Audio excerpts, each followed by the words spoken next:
नमस्कार दोस्तों, मेरा नाम है राजीव और आप देख रहे हैं फार्मेसी ज्ञान चैनल। दोस्तों, आज की इस वीडियो में हम डिस्कस करेंगे ऑर्गेनिक केमिस्ट्री के topic benzene and its derivative के टॉपिक।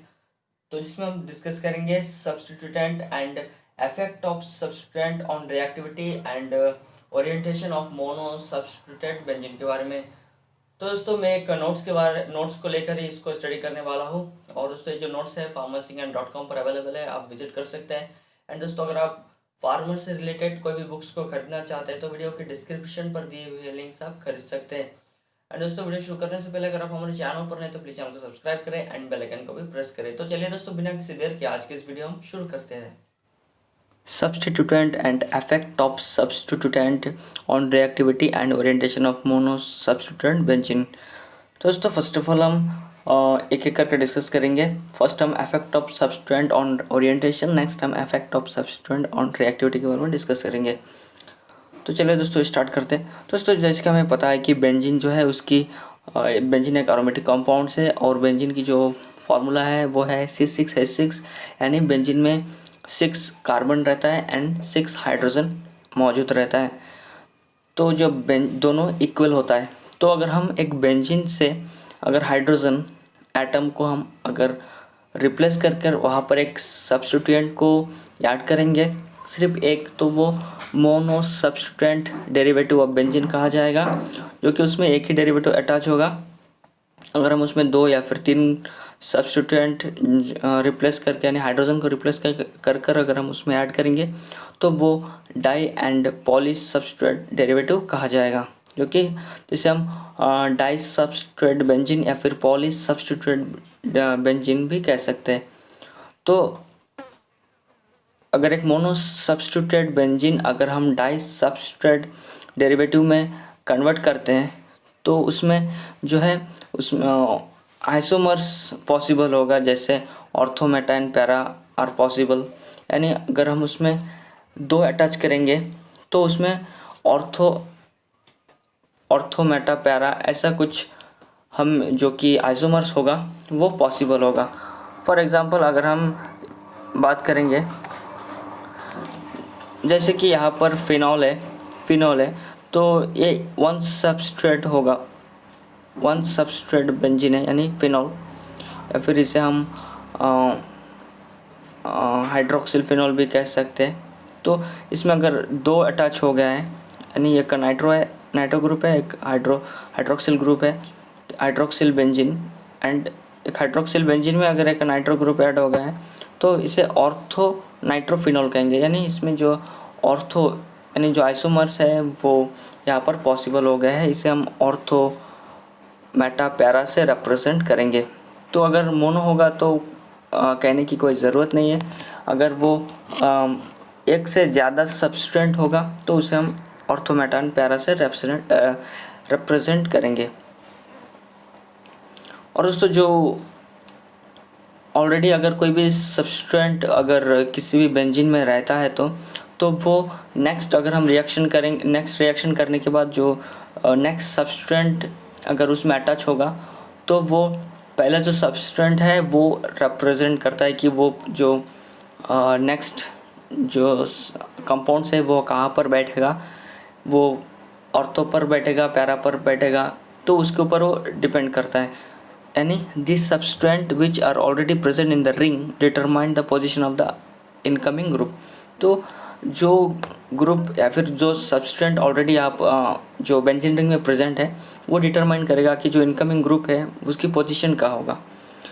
तो the ability of a group already present in the ring to direct the incoming group is called as directive influencing of group, and the group which are already present in benzene is not only decide the orientation of further substituent but also affect on the reactivity of benzene nucleus towards the further electrophilic substituent reaction।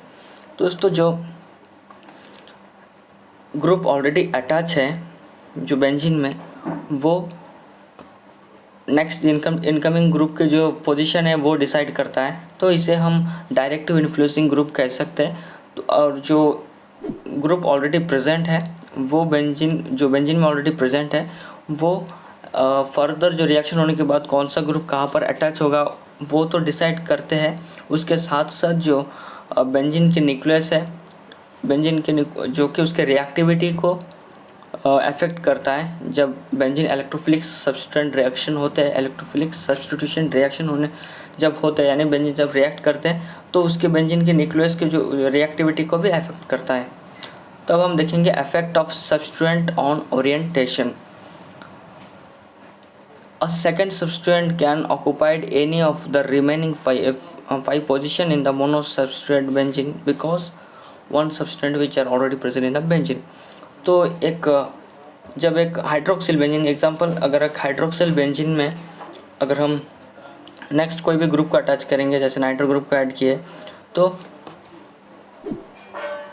जैसे कि यहाँ पर एक phenol है तो already एक hydroxyl group है, तो उसमें अगर हम नेक्स्ट कोई भी ग्रुप को ऐड करेंगे, रिएक्ट करेंगे, तो वे जो कि इस पोजीशन को छोड़कर बाकी 5 पोजीशन कहाँ पर भी वो अटैच हो सकता है।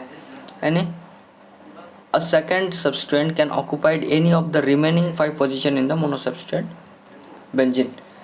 तो जो कि पहला एक ही पोजीशन में पहला पोजीशन यानी एक सब्सटेंट ऑलरेडी अटैच है, तो रिमेनिंग जो 5 पोजीशन है वो कहाँ पर भी अटैच हो सकते हैं।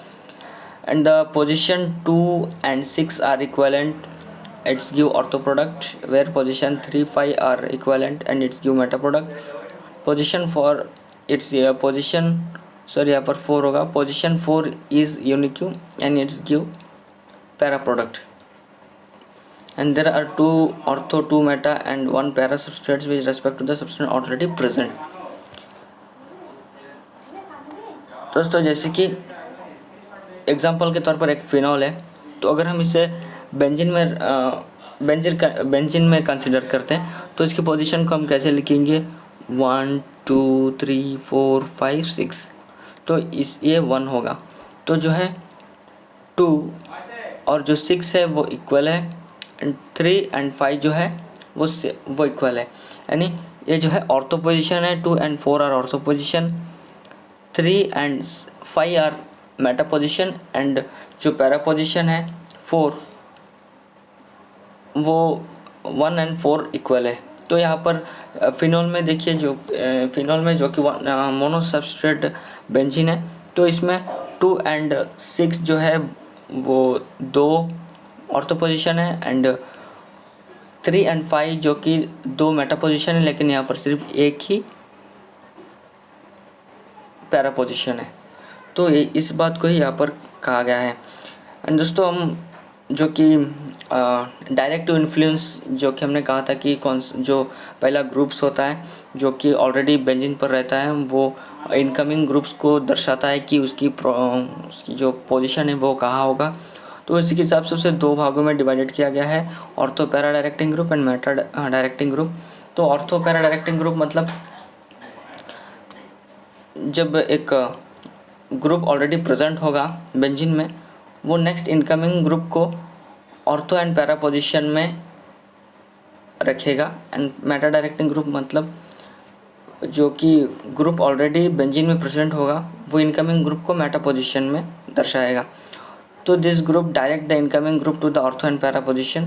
तो जैसे एग्जांपल अल्काइल ग्रुप है, फिनाइल ग्रुप है, हेलोजन है, हाइड्रोक्सिल है एंड अमाइनो, जो कि ऑर्थो एंड पैरा पोजीशन में रखेगा। तो यहाँ पर आप देख सकते हैं फिनॉल, तो फिनॉल किस में आ गया, ऑर्थो एंड पैरा पोजीशन में। तो फिनॉल में अगर हम नाइट्रिक एसिड को ऐड करते हैं तो 2 प्रोडक्ट बनता है, जैसे ortho nitrophenol and para nitrophenol. यानी ऑर्थो जो कि एक ऑर्थो में अटैच हुआ है, एक पैरा में अटैच हुआ है। यानी हाइड्रोक्सिल ग्रुप ऑलरेडी है, वो डिसाइड करेगा कि यही डिसाइड करेगा, हाइड्रोक्सिल ग्रुप ही डिसाइड करेगा कि इनकमिंग जो ग्रुप है वो कहाँ होगा। तो इसमें एक ऑर्थो पोजीशन में, एक पैरा पोजीशन में, तो ortho and para directing groups, तो जिसमें अल्काइल आता है, फिनाइल आता है एंड हेलोजन आता है, हाइड्रोक्सिल ग्रुप आता है, अमाइनो आता है। तो अगर कौन सी भी एक बेंजीन में इनमें से कोई भी एक होगा तो वो इनकमिंग ग्रुप को ऑर्थो एंड पैरा पोजीशन में बांट देगा। नेक्स्ट मेटा डायरेक्टिंग ग्रुप, तो मेटा डायरेक्टिंग ग्रुप में जैसे अमोनियम है, ट्राई अल्काइल अमोनियम है, नाइट्रो ग्रुप है, साइनो ग्रुप है, अल्डेहाइड ग्रुप है, कार्बोक्सिल ग्रुप है, एक्सेट्रा। तो जैसे कि एक नाइट्रो ग्रुप है यहाँ पर मेटा डायरेक्टिंग ग्रुप, तो नाइट्रो ग्रुप जो है वो ही डिसाइड करेगा कि अनकमिंग जो ग्रुप है वो कहाँ पर होगा। तो नाइट्रो क्या डिसाइड करता है, मेटा में डिसाइड करता है। तो वही नाइट्रोबेंजीन में अगर हम एक नाइट्रिक एसिड को ऐड करेंगे तो वो डिसाइड करेगा कि वो जो नेक्स्ट सब्सटेंट है वो मेटा में ही अटैच होगा। तो ये जो है मेटा ग्रुप है एम नाइट्रोबेंजीन।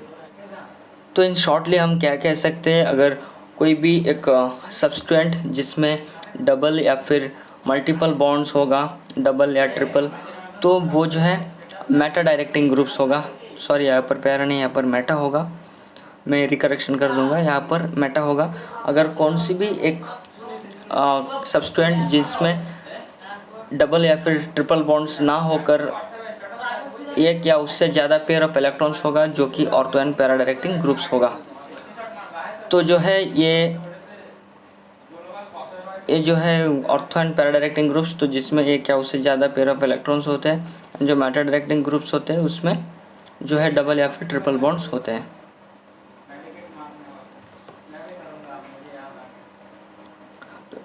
अब हम देखेंगे दोस्तों effect of substance on reactivity के बारे में। तो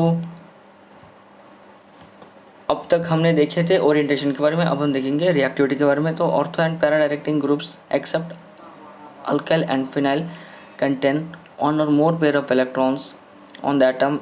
These electrons interact with the pi electrons of the benzene and increasing the electron density. Hence benzene rings get activated for further electrophilic substitution reaction. So all ortho and para directing groups are the activating groups except halogen. दोस्तों ortho and para directing group जो होती है, accept हम alkyl and phenyl को छोड़कर, तो जिसमें एक या उससे ज़्यादा पेयर ऑफ इलेक्ट्रॉन्स होती है। तो ये जो है पेयर ऑफ इलेक्ट्रॉन जो कि बेंजीन के पाई इलेक्ट्रॉन के साथ इंटरेक्ट होकर बेंजीन के इलेक्ट्रॉन डेंसिटी को बढ़ा देता है। तो जिससे बेंजीन जो उसके इलेक्ट्रोफिलिक सब्सटेंट रिएक्शन जो होती है, तो उसमें बेंजीन जो है एक्टिवेटेड हो जाती है। तो इसे हम एक्टिवेटेड कह सकते हैं। तो इसे हम क्या कहेंगे, इसे हम कहेंगे एक्टिवेटिंग सब्सटेंट। तो इसलिए जो है सभी ortho and para directing group जो है एक्टिवेटिंग ग्रुप्स होती है एक्सेप्ट हैलोजन को छोड़कर। नेक्स्ट है मेटा डायरेक्टिंग ग्रुप्स। तो मेटा डायरेक्टिंग ग्रुप जो है उसमें मल्टीपल बॉन्ड्स होती है, और जो कि जैसे कि हमने पहले भी देखे थे मेटा डायरेक्टिंग ग्रुप्स के बारे में, जो कि मल्टीपल बॉन्ड्स होती है। And ortho and para directing groups में जो कि पेयर ऑफ इलेक्ट्रॉन्स होती है क्या उससे ज़्यादा। तो मेटा डायरेक्टिंग ग्रुप जो है उसमें मल्टीपल बॉन्ड्स होने के कारण वो इलेक्ट्रॉन को विथड्रॉ करता है बेंजीन रिंग से, जिससे बेंजीन रिंग की डेंसिटी कम हो जाती है और उसे डीएक्टिवेट्स कर देते हैं। तो दोस्तों जैसे कि इस ऊपर जो सेंटेंस है इसके ज़रिए आप यहाँ पर इस सेंटेंस को भी इजीली समझ सकते हैं। तो जो भी सब्सटेंस जो इलेक्ट्रो सब्स्टिट्यूशन के ज़रिए, मतलब इलेक्ट्रो सब्स्टिट्यूशन के बाद जो कि बेंजीन रिंग को एक्टिवेट करता है, तो उसे हम एक्टिवेटिंग सब्सटेंट कहते हैं। और जो कि मेटा डायरेक्टिंग ग्रुप्स है जो कि बेंजीन रिंग को डीएक्टिवेट्स करते हैं, तो जिसे हम डीएक्टिवेटिंग सब्सटेंट कह सकते हैं। दोस्तों आज के इस टॉपिक में हमने देखे हैं कि substituent and effect of substituent, reactivity and orientation mono substituent benzene के बारे में। दोस्तों नेक्स्ट वीडियोस में हम देखेंगे थ्योरी ऑफ रिएक्टिविटी के बारे में एंड फर्दर टॉपिक्स के बारे में। दोस्तों उम्मीद करता हूँ कि आज की इस वीडियो आपको पसंद आया होगा। वीडियो पसंद आए तो लाइक करें, चैनल पर नहीं तो प्लीज़ चैनल को सब्सक्राइब करें। Thanks for watching.